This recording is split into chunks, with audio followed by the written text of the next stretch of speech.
Hello, guys. Danny here with Partay. So, real quick, I just wanted to say thank you. I checked the website yesterday morning. I don't know, it's probably around 9:30 yesterday morning, and we had over 1,011 page hits since Friday. So, very impressive.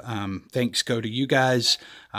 We did a little bit of marketing on our side, less here on YouTube, but just making sure that we got the word out that the website was live. People could start taking a look. We would open it up for orders soon, but we just wanted to get us an idea as to what kind of traffic we were going to receive. So once again, thank you. The biggest question that we're getting off the website is what is different about Diamante. A lot of great feedback. People are saying that they're wowed. It looks great. And I'm going to be honest with you guys. We expected that because this screen works very differently than any other black screen that you're going to see out there from a paint mix. And I'll explain why. So with paint, you generally have three different components. You have tint, you have binder, and you have particle. Your tint is just what it sounds like, right? So you got your color. Your particle is generally some form of talc, and it can be a mixture of different micron talc, but talc is the preferred, I guess, agent that's used out there. And then you have your polymer binders, and that's an acrylic paint. In others, you have oil-based binders and things like that. But working with acrylics, let's just say you have generally polymer-based binders that are in there. If you ever look at I know I used to laugh a lot about Rust-Oleum glitter, but if you look at the Rust-Oleum silver glitter or any of that and you look at it and it's all swirled looking in there, that's because it's primarily binder with metallic. So in a metallic paint, what they do is they trade out some of the particle for metallic flake. Okay, and that can be different micron. Generally, your more premium metallics are going to be the smallest micron available because you get a very even blend. You don't get the little specks everywhere, right? So where does that play in for Diamante? Well, Diamante is polymer resin hybrid base. So what that means is we take polymers and resins, we mix those. They're all acrylic based, but we mix those, and those are transparent type agents, right? We mix those to a consistency where we can use to suspend solid particle, if we choose to, and in some cases we do. On Diamante, you can say we do, but the amount of particle that would be in there would be extraordinarily nominal. And the reason for that is because out of about 2 quarts of content that's used to make, say, a 120 inch screen, only 2.5 tablespoons of that is paint.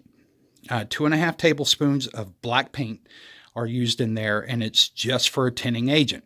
And you say, well, how do you get it that black with only that much paint? Well, that's part of the process, right? Is figuring out how do you get something with so little black tint in there to be black on the surface. And while Diamante looks very black, and I'm going to stress here, Diamante is a series, so we're going to have Diamante Daystar as well. So I think that as I continue to educate people on that through some of the videos and things, it'll start to become clear that Diamante isn't just a black screen. The black is just one color in the series. But to get this one black, it takes some technique. So we use those techniques to build these screens. Now, the reason I'm showing you this little panel, and I personally sprayed, I got my little sprayers right there, my little cheapo sprayers that I use for just here at home because I'm not at the spray room. But I just sprayed this real quick, and this is halfway through, but I did it halfway through intentionally just so you could get a semblance of why Diamante does what it does.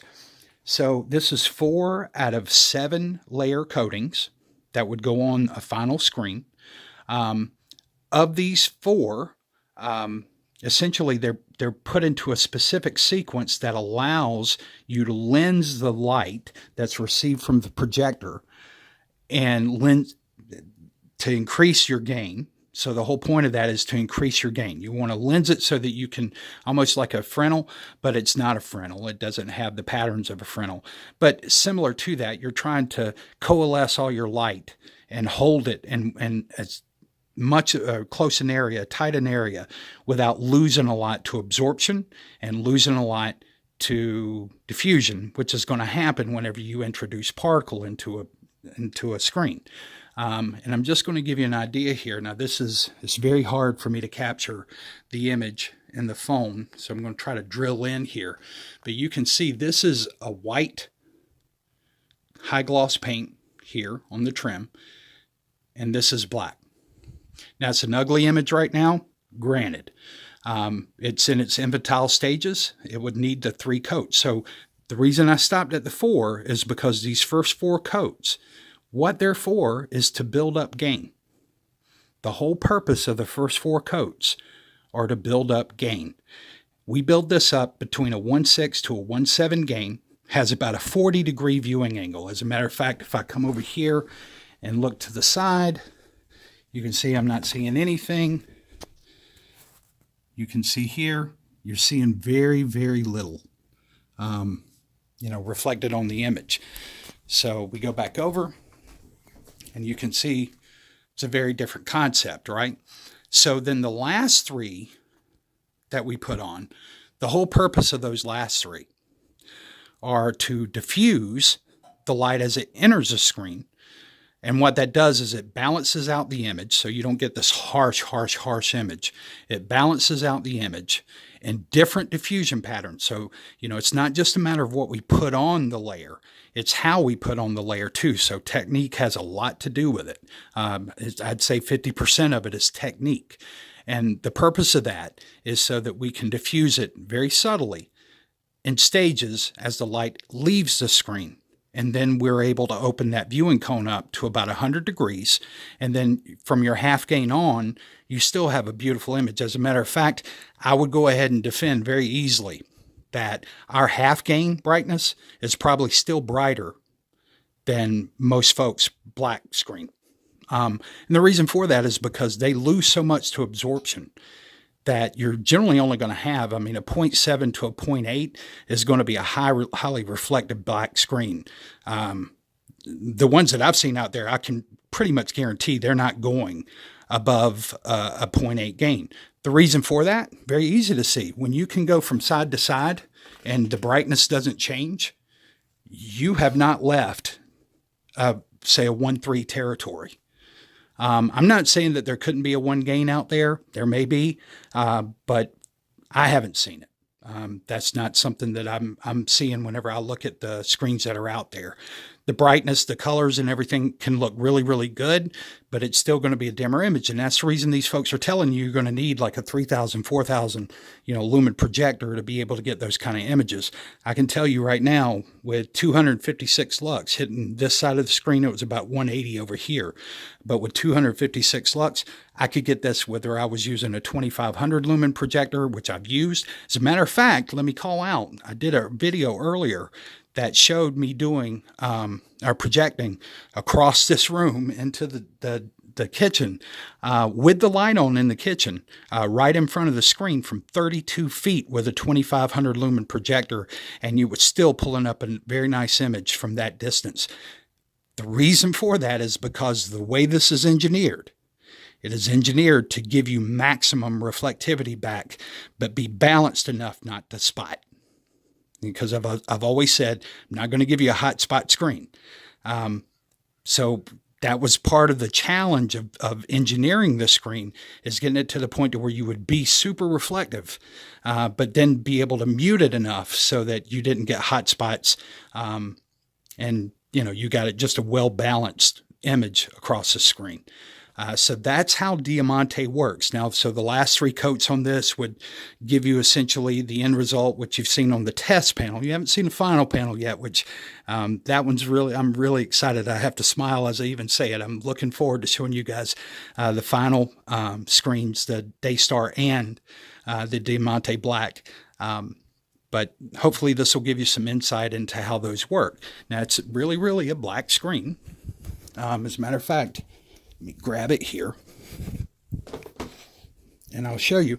This is my Optima remote, and you can see my screen is actually darker than the Optima remote. Now, granted, there's light hitting it from different angles, but it's actually darker to the eye than the Optima remote. And it's not even finished yet. It gets about, I don't know, a slight shade darker than what it is now whenever we finish. But as black as it looks, as black as it appears, oops, excuse me, Diamante is really not, by nature, a black screen. The black is sort of inconsequential, other than it adds a layer of contrast for the folks who are utilizing it. You can see it's really hard for me to even get anything to come off of this because it is so bright. And once again, white gloss right here. And that's your black screen. You can look at your colors across. They're not washing out. So to debunk a couple of things that some folks have said, okay, you cannot generalize and say that every black screen is going to require you to have 3,000, 4,000 lumens. This one will not. And we're going to do some videos using a 1,000 lumen projector in a lit environment, just so you guys can see that that's not how this works. And that's what makes Diamante very different. But we're excited about it. Hopefully that answers some of your questions. If you guys have additional questions, feel free to reach out to us. We'll be glad to answer them. And I hope you guys have a very, very, very nice day. Take care.